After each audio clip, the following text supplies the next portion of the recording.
তার বয়স মাত্র 20, কিন্তু চিন্তা 30 বছরের মানুষের মতো। ছোট শহরের সাধারণ মেয়ে। বন্ধুরা যখন রিল বানাতো, সে ভবিষ্যতের প্ল্যান বানাতো। পরিবারের আর্থিক অবস্থা খুব ভালো ছিল না, তবুও আশা ছিল বড়।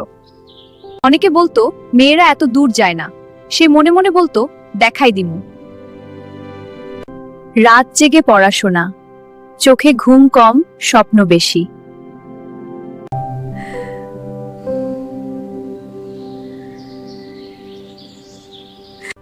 কিন্তু হাল ছাড়েনি, নিজেকেই নিজে সাহস দিল।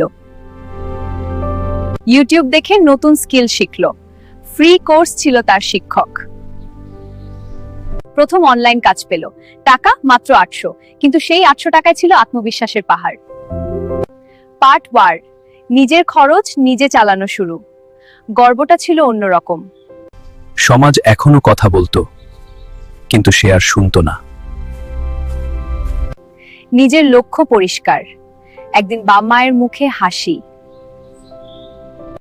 ধীরে ধীরে কাজ বাড়ল, দক্ষতা হলো শক্তি। ভয় এখনো আসে মাঝে মাঝে, কিন্তু ভয়কে সে থামায় কাজ দিয়ে। কিভাবে পারলে? সে শুধু হাসে, কারণ গল্পটা ছিল সংগ্রামের।